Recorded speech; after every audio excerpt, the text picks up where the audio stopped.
Hey, I'm Mitch. And I'm Greg, and this is Sidenote, a podcast where every episode we tell stories and debate a controversial subject. And then we research and splice in all the science and mind-blowing shiznit throughout so you are entertained while simultaneously learning. Today we are talking about the touchy subject that is masturbation. So yes, we are going to start with some stories. I'm going to be talking about downloading porn when I was younger, and Mitch is going to be talking about how he handled not being able to masturbate on Big Brother while we splice the science throughout. And then we are going to debate whether or not we think masturbation is good for you. Hello, Mitchie. How are you feeling? Okay. How are you feeling? Okay. No, you're not. You're not feeling okay. It's just one of those days. It's just one of those days. I used to read Word Up magazines. That's not the lyrics. What? Nothing. I was singing a rap song completely wrong. Wow. Yeah. Not surprised. Do you want to explain why you're feeling, or you're just just not? One of those days. Just exhausted by life and. But you saw A Star Is Born last night. I would have thought you'd be in a better mood. I know, it sucked my life out of me. No, it was just okay. I liked it, but it was good. Okay, so I was stoned, so I'm not sure if it was just like my high wearing off, but it started really good, and then I thought like it got really bad near the end. Maybe, yeah. I think it's because you had high and then it wore off. Wait, what? Really? No, you're right. It started pretty strong. I really liked it up until like the song. You know, the song. That song. And then I was like, okay, I can go home now. I love how you went that song as if anyone will know what song you're talking about. Just come on, if you're part of queer culture, you know the song. It's a million memes. Oh my god, yeah, I guess so. Yeah, that's true. It is memeable. It's such a gay song. Okay, so we have a comment. This is what from about? Duchess Semp, also known as @Samaraji Sakura. Duchess Semp, so royal. I hope I got that right. They said, loved the episode about musicals, but I have to disagree. Clearly, #Kinky Boots is the best musical of all time. #SidenotePodcast. Oh, wow. Interesting one. I didn't even think about Kinky Boots. No offense. To me, I liked it, but you loved that show when we saw it, didn't you? Am I right? Well, I saw Kinky Boots with my family in New York, and I really did love it. And then I took you to go see it in Toronto. I think it's a great musical. It is very good, but something about it for me, it just didn't land on like the things that I love about it. It reminded me of Billy Elliot. It was like a similar thing, wasn't it? Like rural, was Britain? I guess, yeah. Like kind of like. I wouldn't call Billy Elliot one of my favorite musicals on stage either, though. I liked it a lot as well, but it's like a flawless 10 out of 10 movie, but musical, it's like I just have others that I like more, if you know what I mean. Billy Elliot is your favorite movie of all time, right? One of, yeah. I would name it at least in my top 3 or 5. Well, whenever you meat like new people, you're always like, hey, they haven't seen Billy Elliot. You're like, movie night, and you sit it's them also down and watch it's it. like unique and quirky. Because I could like say other movies. It's unique and quirky. I mean, like I just mean like not everyone knows it, not everyone's seen it. I'm making a little joke because I could be like, I love Star Wars, which I do. I wouldn't call it my favorite movie because that's like so boring and so lame, even though I love it. So I like have a different list that like touch me more, that I know are a little more like unique and speak to like who I am a little more. Billy Elliot is like Oscar bait. It is not that unique. It's great, but it's like it's not unique, isn't it? Like a blockbuster from the UK. Did you just say it's not unique? Well, I don't know. It's like Mrs. Weasley from Harry Potter stars in it. It's like she's so good. Jamie Bell, cutest boy alive, stars in it. Favorite part? Do you want to touch my fanny? Okay, your favorite part is so weird. The little girl's hilarious. Oh, and I guess there's sort of gay representation. We've gone on a tangent. Yeah, sorry. Kinky Boots is a good musical regardless. Yeah, it's good. It's not my favorite. I found it a little bit like the problems weren't big enough. Like the stakes weren't high enough from like a writing perspective. Oh, what did we learn this week? So this week I learned something. I actually think you already know this because I think I know everything. I think you posted it on our Instagram. But that's not actually where I learned it. I didn't realize. I just saw it online first.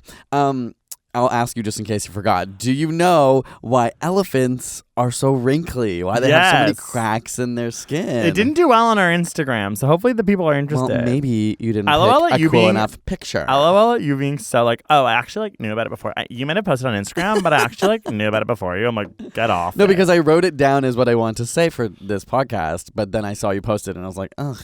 Well, only we'd be fighting on who knew the science information first. Anyway, so for those of you wondering why they have such wrinkly skin, They just were doing some research and studies on it, and they now believe it has to do with cooling their body because it creates something like 5 to 10 times more surface area. And so these cracks allow for more water to be exposed onto their skin, for mud to get stuck in them and ultimately stay cool down, because the bigger you are as an animal, the harder, like the more surface area to volume ratio you have, the harder it is to keep cool. And so it's like your brain. It has all these folds, and you can, if you unfolded it, it would be like the size of a pillowcase. So with all these weird folds and crinkles in an elephant's skin, it's more surface area, and as a result, and I thought it was more cool. that it's holding the mud. It's literally holding the mud in the water there when too, they yeah. leave. That's like true. the swamp or whatever. Correct. Okay, Mr. Instagram posted it. You already knew the deets. What do you think they thought it was before? Like, I kind of was like, obviously. Like they were with like all that mud, why don't they have perfectly smooth baby bottom skin? But I honestly was like, what did they think before? They were like, breakthrough. Yeah, why did it take so long to come up with that hypothesis? I know, but I think that's why there's just so many amazing wonders of this world that might seem obvious. It but could you have been study many reasons. Yeah. Oh, it also said something like it actually protects them from parasites as part of their cooling down. I never looked into why, but I was just like, I'll take it, whatever. That was I never really figured out why it protects them from parasites, but for sure it makes sense. I just read it and it was sure. Biology loves a fold. What did you learn this week, Gregory? No, you have to admit that biology loves a fold. Loves a fold. They love a wrinkle. Loves a wrinkle. They're so obsessed with wrinkles. They're trying to make elephant cream right now that they can sell to the mass market of elephants. I more meant wrinkles and everything, literally your intestine, literally what biology about, loves a wrinkle. A Wrinkle in Time. I have never seen that movie or read that book. I heard the movie was really good if you were a kid. Cool. Which I'm not. Okay, so the thing that I learned about this week was about jellyfish. Okay, so jellyfish, right? Gosh, you're just obsessed with ocean animals. Oh my god. Your last one, wasn't it about octopuses? Yeah. But yeah. No, that's true. Whatever. I'm staying in the ocean. Just it's an oceany fall. I'm getting blue vibes for fall. So yeah, jellyfish, you look at them, you're like, okay, that doesn't look like much, right? They actually figured out that a cup of jellyfish is only 5 calories. So it's literally like 1/3 the nutrition or calories of celery, because celery actually has more calories than that if you had a cup of celery. Wow. Anyways, jellyfish, really not much going on there when it comes to a food perspective. So they kind of, ocean biologists and scientists were sort of they're not probably a huge part of the food chain because they're so worthless in that sense. Mm-hmm. But then now what they're realizing, because they have much more technology, cameras on actual animals' heads is a new thing they do. They can actually study the DNA of the food that they've eaten. They realize that so many animals, including penguins, rely on jellyfish. They snack on them all the time. It's like a nice little treat. Yeah, so 40% of penguins' nutrition comes from jellyfish, which I didn't realize. Yeah, and there's all these other different fish. There's so many jellyfish? Yeah, there's so many jellyfish. They're all over the place. They travel in these huge clumps that if you were a fish swimming along and you saw them, you'd be like, well, I might as well try. It's like we eat so much, I eat celery. They're we've eaten jellyfish before. What? Doesn't Goo have jellyfish? Oh. Is that not one of the menu items we've had? I feel like many times in our life we've tried jellyfish. It's like a little... literally I'm sorry, Mitch, but I think that you're very much mistaken. We have definitely eaten jellyfish at some point. Am I crazy? Maybe it was while we were traveling in Japan or Korea. What was it served like? It would have been almost like sushi-ish. Not sushi, no. It would have been more like a salad, almost mixed in with a seaweed salad kind of thing. Wait, I feel like you need to look this up. Are you ready for this? I literally just looked it up. I looked up the exact restaurant I say. You always make fun of my memory, and it's called The Daikon Salad. Is an eclectic and refreshing mix of juicy pieces of radish and cucumber, tender jellyfish, and deep-fried potato Where slivers. is this? Where do we eat this? This is at Goo, a restaurant in Toronto. Oh, my God. I don't make fun of your memory. You make fun of your own memory. Oh, honey. No, that's really impressive. That's really impressive. Wow. Anyway. So we eat jellyfish too, even though they're negligible when it comes to calories. I'm sure they taste amazing. Anyways, I thought that was really cool. And now they're rethinking everything, the food chain. They're holy crap, what? And then they keep studying more and more fish. They're jellyfish here, jellyfish there, jellyfish everywhere. They're they're literally the hors d'oeuvre of the sea. Story time. Story time. Story time. Story time. Okay, for my story, let's go back. Back to the year 2000. What song is that? I was going to sing, let's start at the very beginning. What song is that? The Sound of Music, which you did not see until you were 28. Anyway, tell us your story. That's so true. I feel fully shamed. It's a lie. No, it's true. I hadn't watched it. That was Hilary Duff probably from around the time. The year's 2000, we've survived the millennium, okay? So the weird thing about masturbation is that it's uncomfortable to talk about. Uncomfortable to talk about, but it's definitely a thing when you're like, I think it's gendered. Like when you're like identify as a guy, there's a weird time when men, like boys, talk about it all the time. Like it's like, like I feel like it's like this immaturity, weird sort of like masculinity thing that's very like peculiar that you would speak about it so much and you're so young because you're exploring sexuality, I guess. And it's a little bit exciting, I think, when you're like starting to discover it. So yeah. You're not going to talk about it with your parents, or like, even like if you're as most people at the time are, you're straight. Talking about it with girls is a little bit weird. You talk about it with your guy friends. Yeah. So I remember as someone trying my best to identify straight, I would talk about it a lot with friends. And I was not out at this time when this story takes place. I think it was grade 8 or grade 9. When it, like, not a little side salad, like, do you think people knew you were gay at that age? Or it was too ambiguous because everyone doesn't really understand? Like, I always have had an effeminate voice, so I've always sort of been, like, bullied and, like, told that I was gay. But I did this is something I talk about in therapy. I did a really good job. And actually, the story is about how good I was at hiding it. Like, I was a resilient person. I created a barrier for myself that was, like, very confident. So I think a lot of young guys, like, when I would get bullied, I would, like, react in a way that, like, I wouldn't allow it to pierce me. And I would come back that I think they were kind of surprised. And I think I had girlfriends, like, in high school that I think... yeah, people were just like, no, he's actually like confident in this weird way. But I always sounded like this. I never changed the way I acted. So when I came out, people were like, okay, this obviously makes a lot of sense based on just like who you are. But there were no gay people in my school. But I had people convinced in a weird way because I was resilient in this like pseudo masculine way. Does that make any sense? Yes, that makes sense. Okay. So you're pretending you're straight. Oh yeah. So they're talking. This is like LimeWire days. Do you remember this? Downloading songs. Like Kazaa, LimeWire. Yeah, Kazaa, LimeWire. Like you would click a button and you would slowly download like one Hillary Duff song, right. And it would download, like, and you would 3 days. You would listen to it on Windows Media Player, and you would like literally bask in the glory of one song, whereas now it's like, where is my immediate streaming song? It was very different. Every song in the world, yeah. Yeah, so that's also how you would access porn. Porn now is pretty crazy. You could just get it quickly, stream it, but at the time you would have to download it. And I remember I would at lunch sometimes download gay porn. As a closeted kid. At lunch? Like when my parents weren't home. Sometimes I'd have to go home for lunch. At school? No, like when we would go to lunch would be like a good time to maybe look at porn because like my parents weren't there. Hi, Mom. But like, did you not find like when you still watched gay porn even though you weren't out? Yeah, for sure. But I would like I stayed up really late at night, so that's when I would like my everyone would be in bed except for me. Okay, we both had our strategies around hopefully not getting caught. Yeah. So I was weird. Like a lot of people don't understand the disconnect when you're a gay person. Like I would watch gay porn, but like not be out. And so I remember once these cool guys, Andrew and Andre from my school, randomly were like alluded to potentially coming to my house for lunch. Like they were gonna go get their pizza, but maybe they'd come over. And in my head, I was like, okay, that's never going to happen because I'm not cool and they're cool. Like, this is so weird. Aww. You know those weird moments when you start becoming friends with someone for some random reason? Okay. Yeah, you're like, maybe I'm like socially climbing the ladder. Like, I don't know. And I went home and I remember thinking like, okay, like they're not going to come over.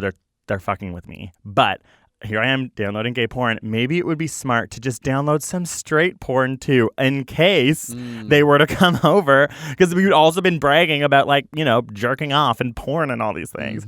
So then I was like downloading the 4, like eating my like pizza pockets or like cream cheese and bagel, and I hear a knock on the door and I was like, oh, like they were coming separate from you. Like they're like, we'll meet you there. Yeah, they had to go get their pizza. Yeah, like they weren't going to eat with me, but maybe like at the tail end of the lunch.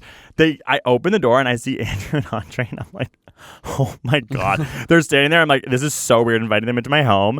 And I'm like, oh my God, in the basement, there's 2 gay porns and 2 straight porns loading right now on LimeWire. And they're kind of coming over to like, sort of like look at porn. Actually? Because we talked about that kind of. Oh so my I God. ran, I was like, yeah, like I'm downloading it. I ran downstairs and I closed the 2 gay ones that when they like quickly, and then they came around the corner and there was these partially loaded straight porns. And I was like, I am killing the game of closetness. You know what I mean? I was like, yeah, this is it. Like, Been loading it for 3 days. yeah, like been loading it. I was super excited to like finish my cream cheese bagel and just like observe the beauty that is the female body. And they like, I don't know. I honestly remember thinking like, Greg, like you're doing a good job. Like maybe they vouched for me a little bit, but like little did they know that I just closed Sean Cody and like Corbin Blue or whatever. God. For years they were like, no, Greg's not gay. Yeah, like, Greg's not gay. We saw straight porn on his computer. He didn't even know we were going to look at it. Now they know that I'm gay. Anyways, that's my story of strategically keeping them at bay. I was downloading porn at a young age, okay? I'll admit it. Here I am, admitting this to you right now. But it's not just me, okay? We cannot deny that all humans love porn. In fact, research in the US shows that 66% of men and 41% of women consume pornography on a monthly basis. And an estimated 50% of all internet traffic is related to sex. And lastly, this phenomenon is not restricted to humans because a recent study found that male macaque monkeys who were straight, they were straight male macaques, gave up a juice reward just to look at pictures of female monkeys' bottoms. Because it was a science study, they used the word bottoms. It was very British, the bottom, but what I mean to say is they like to look at female monkeys' butts.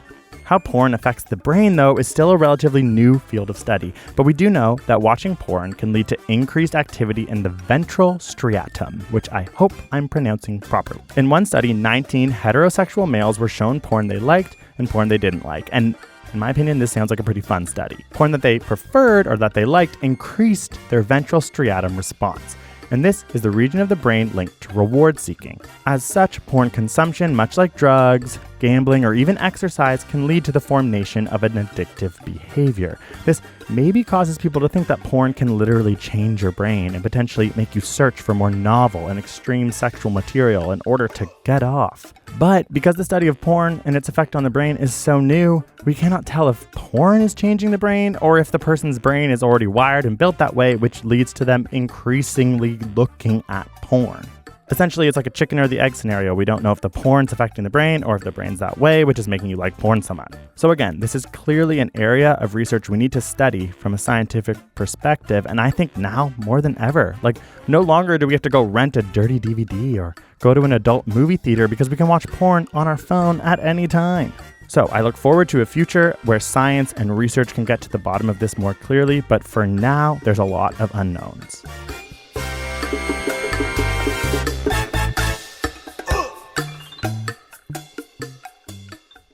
Okay, so I feel always uncomfortable talking about this stuff. Well, not really. We've talked about how some friends I feel comfortable talking about sex stuff. You are. And some friends I don't. Conservative. No, but you are conservative. Like I'm. I don't like the word conservative. I like the word reserved. But that's because of like, political. Yeah, but conservative. Yeah, you're right. Yeah. Anyway, I'm going to talk about this. I'm going to be open. It's actually not that embarrassing, but so I've talked about on this podcast before, obviously, that I was on the TV show Big Brother in Canada. He's a reality star. Oh my God, she's maybe arrived. You didn't know it. That's the theme song. That literally what makes me you might not have thought about was, okay, so I didn't think about this before going in the house, but of course there's like 100 cameras on you at all times. Oh my God. And what you don't realize is that there's also like cameras not looking at you in the shower, but can see you in the shower. They can see your feet. Yeah, can see your feet, can see your head. They do it in such a way that your body is protected, so you'll never be caught naked in the shower. That is, but if you were to masturbate in the shower, you'd be caught. And there's one bathroom that is fully exposed to not necessarily the audience. You can cover it with a curtain, but there's like people behind the walls that can see you. So there's wait. One bathroom. One bathroom, like you know how every mirror and window in that house has a camera behind it, right? Yeah. One of the bathrooms, the toilet is exposed. So if you go to the bathroom there, the audience can't see you, but the staff and crew The staff can watch you take a shit? Yes, because there's something about when the curtains open, the angle to capture another side of the room. So I never felt comfortable going in there. Wait, that's disgusting. There's only one... Yeah, it's weird. I didn't like going in that bathroom for that exact reason. Oh, there's another bathroom. There's one other bathroom, but there's a camera in this bathroom, but what? There's no access to it by fans and people online. It's never a live feed. So why is there a camera there? There's a camera there in case any drama goes down and someone runs into the bathroom to cry or hide. They we've been told going into the house, the camera's there. It is always hidden in their sort of back-end staff room, so we can feel confident like we're not being watched unless like a game conversation's happening in the bathroom. That is really messed up. Yeah, it's weird. Because like that means you have no Mitch, I cannot believe you did Well, this. I mean, like, I think it's probably taken pretty seriously backstage. I think there's enough people around that if someone was exploiting that, it would be weird. Oh, anyway, it's above you too, so like, I don't know, So because of this, you're like, okay, there's not really privacy literally. You might be able to avoid the live feeders, but there's always going to be like crew and staff that can watch you. So I was like, okay, this is like an interesting experiment to just like not masturbate for potentially 3 months. So I'm minding my own business, like no big deal. You get in the house, you're stressed out, like you're thinking about the game. You didn't like immediately start going, how am I going to jerk off? Like it's the last thing you're because thinking. Masturbation is like the last thing on your mind. Yeah. You're like in a fully different head zone. Nothing's really attractive while you're in there because you're just stressed and everyone's like... some people were attractive. They have fit bods. Some people were, but to me it wasn't like sexualized because you're playing a game. Until, like, I think around the 2-week mark, every single night I start having a sex dream. Whoa. And this doesn't happen to me that often. Like, ooh, about who? Like Zelda? I mean, Link? About Zelda, yeah. My favorite sex dreams Do you are remember about cartoons. Link? Was it Link? Who else could it have been? Was it Jamie Bell? Was it Jamie Bell? I honestly don't remember who it was now, but in my normal life when I have a sex dream, I'm like, oh, that was fun. And like, it's usually me. yeah, it's always Greg. He's just beside me so I can wake up and then I can make the sex dream a reality. No, it's more like it started getting so out of control in a way that I was like getting nervous because I was like, this is also mentally messing with my game. Okay. Because by 2 weeks, I actually did start thinking like, I'm going to have a wet dream? A wet dream, which I have never had in my life, if I'm being fully honest. I don't know why. But I also was actually being turned on by everything at that point. So part of my strategy... What, like the mayonnaise in the No. fridge? By like the attractive men in the house. Oh. And literally... Ooh, name names. I'm not gonna The one that looked like a names. cat. What's his name? Greg, just drop it. What's his name? No, that's Well, rude. I'm allowed to say I think he's attractive. Okay. Are you talking about Phil? Phil. Okay. So there were some people in the house that I was like, I never thought it would like blind my gameplay, but my attractiveness to them, because I wasn't able to like alleviate myself, would make me like almost be like, I don't want them to leave the game because they're attractive to me, because I like am like, you know what I mean? Like the sexual tension, even though they're straight, is like driving me insane. I remember thinking like, I don't know if you were thinking this at the same time, but I remember watching you and being like, oh, that's kind of hot the way that you're like hanging out in the hot tub with like Phil. Oh my so God. maybe I was sensing that like that tension that 2 on week my mark. side. Yeah. Yeah. And because I've never gone this long truly without having to do anything, or like I'm in a relationship, so I've never just like abstained for this long. It was a really interesting experience to me that eventually though it would drive me insane. It was like always on my mind. I've never been in this position. So you figured out a way to get it out of your system? I actually did. Okay. Yeah. I think I only ended up doing it once or twice while I was there. I like found a way to be secret. I'm not even going to talk about it because I feel like that's too private. Yeah. But it just felt like it was a really crazy experience to go through. Literally. I'm curious now what would happen if I went that long. And the other thing to note is it might actually be easier in real life because you're actually distracted with stuff. But there's nothing to boring, do. Yeah. So you're like, any little thing you're thinking about, you're imagining is turning yourself on. And so I'm curious what would happen if I tried to abstain for like a month in real life. NoFap. You were part of the NoFap movement. I was. But it's kind of also so frustrating and weird about that show is that like when you're asleep, sometimes people like get erections or like and you're their can boxers watch. fall off and people watch. I'm like, that's like really messed up because I've seen like photos of that online and it's like that's not their fault. Like I think you were probably thinking that I don't want to have a wet dream that everyone watches. And like I know this is like, I'm not gonna take this too far, but sometimes in my sleep, like with you, like you cuddle and you do whatever because you're like, I don't know, I don't want to go there, but I was just worried that something would happen, and I was like, I told myself I wasn't allowed to sleep in bed with any other boys because you have to share a bed. So I always slept with the girl. And then I was just kind of like, it's weird. It was such a weird experience. You signed up for it yet again. I'm it. saying crazy thing to do.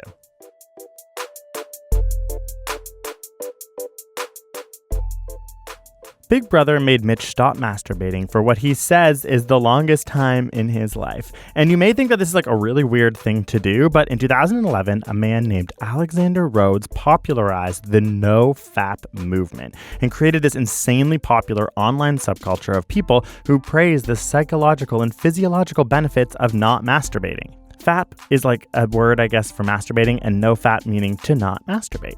So this Alexander Rhodes character started it because he discovered a Chinese study which said that men experience a 145.7% spike in testosterone levels on the 7th day of not masturbating.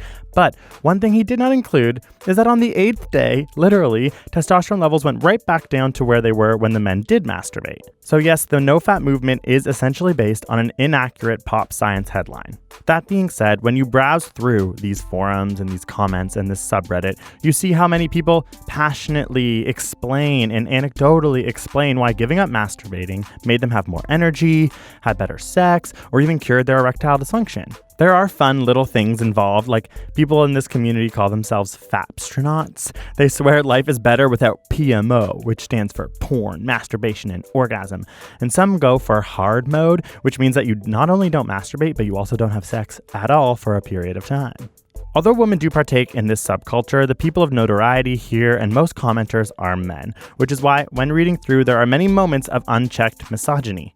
On top of that, a big concern based on my research is that it uses a lot of unfounded science and anecdotes as fact to explain why masturbation is potentially a key issue in many people's lives. Also, on top of this, we've done a lot of research and there's a lot of science to explain why masturbation physiologically is not that bad for you if done in a healthy and normal way. And that is one thing that you do not hear very often on this NoFap movement subreddit culture life, bro. Of course, if you have an abnormal relationship to masturbating, like from a medical perspective, they say when it inhibits partner-oriented behavior, if it's done in public or causes distress, the NoFap movement may help, but for many, it seems like a way of placing blame on one aspect of your life instead of taking a more holistic, nuanced approach to what is actually going on.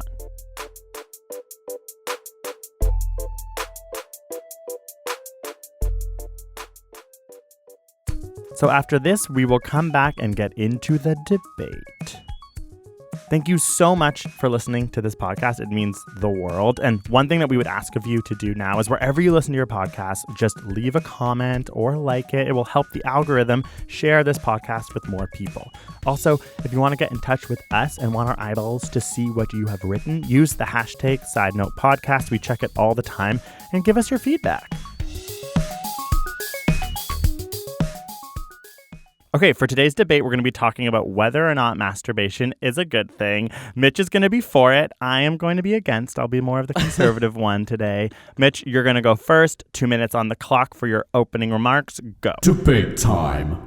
Okay, well, I am here to talk about not only the reason that masturbation feels good, but it is literally a good thing because there are a lot of scientific benefits we need to go through, okay, honey? Like, yes, I know it feels amazing. No one can deny that. And if Greg tries to take that from any of us, we'll slay him. But let's go through a few of the benefits. Number one, masturbation decreases stress and pain, including menstrual pain from women. I mean, I have chronic pain myself, and maybe Greg's a little too privileged to understand this, but I go through back pain. I have knee pain. I have elbow pain. I have gout. Greg has gout. Maybe masturbating would help with your gout. Also, sleeping is a really important thing that everyone has to do. Guess what? Masturbation helps sleep quality. You masturbate before bed or before a nap, and you get a bunch of different chemicals and hormones released that are going to actually help put you to sleep. Great. One of the biggest problems people have in their life is their sleep. It improves your immune system by activating more white blood cells in the 1 minute bloodstream. left. Okay. So, if you're feeling a little sick, not only does it help distract you from your sickness, it actually is healthy for you long term for your immune system. I don't want to make any crazy claims here, but we can see some benefits there. And in men specifically, it reduces the risk of prostate cancer. They think it's because it expels toxins and chemicals. If you are somebody who wants to impregnate your partner, it improves the quality of your sperm because younger sperm are technically more fit and they have a higher chance 30 seconds. of inseminating someone. So if you masturbate more frequently, your younger sperm, the newer sperm are better off. And I mean, who doesn't want to have a better chance of having a baby if you're trying? And it improves sexual performance. Who doesn't want to be better at sex? Because it also makes you feel better. The more you masturbate, it's like Kegel or Kegel exercise. I don't know how the hell to say that word, but make him stronger. You're going to feel better, honey. Finally, it just feels good. Let's go back to that. Let's not take away people's autonomy to feel the best they can. Masturbation is good for you. Let people live their lives. Wow. Thank you. That was really heated. I came with the receipts today because last debate I just was like, I'm going to wing it. And today I was like, no. You made me want to like leave and jerk off. Like for like my own health. Dick and balls health. Okay. All right, Gregory. Are you ready for your counter argument? Yes. Okay, Gregory. Masturbation is good for you. You are debating against this. Your time starts now. Okay, you stuck very closely to the physiological benefits, of which, yes, there are some. The one thing you did say was about how it improved sexual performance, which I would debate because I've read studies recently making a video about how it didn't stop premature ejaculation and it didn't help in the ways that many people had thought. So that was a pretty blanket statement, I would say, off the bat, of which there are studies that, like with most of science, debate that. I'm going to be speaking more about the concept of porn, which I think goes hand in hand with masturbation, and the concept of like mental health. Okay, so porn is obviously so popular, and I think the most damaging thing about masturbation and porn and the way that we use it in our society is the narratives of porn. They create scenarios that make it so that we think that's what sex should be, which in fact it's not. They're not intimate at all, and they create an environment where you are masturbating and this is what you are needing in order to feel pleasure, when in real life that's not what sex is like. And I think it's a dangerous like narrative that we are continuing to consume this content. 1 minute. Also, there's a lot of issues with the porn industry when it comes to money. Like, think about back in the Kazaa days. We would download it. It would take a long time to get this stuff. People would be more likely to pay for it. Now it's all free. It's making so many like gay porn stars, for example, have like killed themselves recently because it's a really dangerous environment where there's not very much money, and to get ahead, it's like really hard, and they're not being compensated properly. Also, I think that addiction to masturbation is something that people don't talk about very much. It's addictive. Dopamine, serotonin. If you're masturbating all the time, in order to get those releases, you need to do it more and more, and it is addictive, and it can be a detriment to your actual mental health. Also, in porn, women only actually come 18% of the time, men 78% of the time. So there's a sexist issue that's happening when people are consuming porn. It's for men, and I don't think that that's right. And I think that 10 seconds. Porn addiction and masturbation addiction is a thing of our era in this new like world of technology that if we don't speak about could become worse and worse, and intimacy will be the thing that has to suffer. Bam! That's hard time, ladies and gentlemen. Okay, you are like you are like turning to like a full like drag queen like ball culture like. Well, we might as well have some fun with our debates. Okay, yeah, yes, our debates are going to be ball culture from now on. Or like, is that the right word? Come with the wig. I'm just thinking of like we're watching Pose. Wigs. I'm just like, it's reminding me of like Pose. Fair, yeah, I'm inspired. Okay, let's address some of those concerns you had. Okay, so I think that first off, I would say from a scientific perspective, masturbation, of course, it's not as bad for you. Like, let's just say it's not unhealthy for you. The act of masturbating, which I think people have said in the past. Yeah, it's a perpetuated myth that like it could make you go blind, or it will like drive you, or but like that's it's bad for insane. you, Like, or of give you course pimples. we're past that, or like make you go blind, but also like I don't know, like some weird Christian thing about like you shouldn't pleasure yourself like the devil's hand and stuff like that. Like, but we're past that now. That's what I'm trying to say. Like, are we? I think yes. I think we are past that, but there are still people in this world who like view masturbation as a horrible sin of like wasting your human resources, and it should only be with a partner once you're married. So I think you and I and many people listening to this live in a society that's progressive and is able to go like, we don't, obviously it doesn't make you blind, but there are still many people in this world, especially not in our Western world, that are told it's literally evil. Yeah. And that is probably, and given myth that it's bad for you physically. Okay, well, that is not true. And I would say that is 100% like false. And I agree with you then in that statement. I think there's an important reason for there to be a narrative about how masturbation is not bad for you. You're right, because I also think from a religious perspective, you shouldn't feel shame about pleasuring yourself. It's biological. But what I'm trying to say... So you just said I won the debate.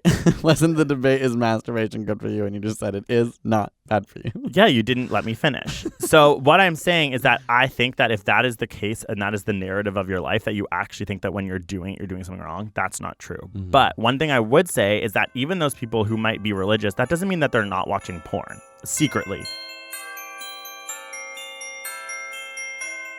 Is it possible to be religious and polish the pearl? Can you love Jesus and make love to yourself? Yeah, it happens all the time. A study found that religious men and even ministers are not immune to masturbating. In fact, a recent survey found that approximately 2/3 of US men view pornography at least monthly, and the exact same breakdown happens for Christian men as well. What is the key difference is shame. Studies found that religious experiences in childhood are indirectly related to the experience of sexual shame later in life. What they did is they had participants read a religious essay and then describe a time in their own past when they violated their own sexual values. Those who read the religious text beforehand described their violation as much more negative and much more damaging to their partner at the time. Another study found that religious individuals, whether they were Christian, Buddhist, or Muslim, were far more likely to report feelings of being addicted to porn than those who were atheist. Does this mean that religious people masturbate more? Not necessarily. Those who felt more addicted to porn experienced more distress and conflict related to their porn use, regardless of how much or how little porn they actually watched. Essentially, everybody watches porn, but people who are religious are more likely to feel shame around that habit.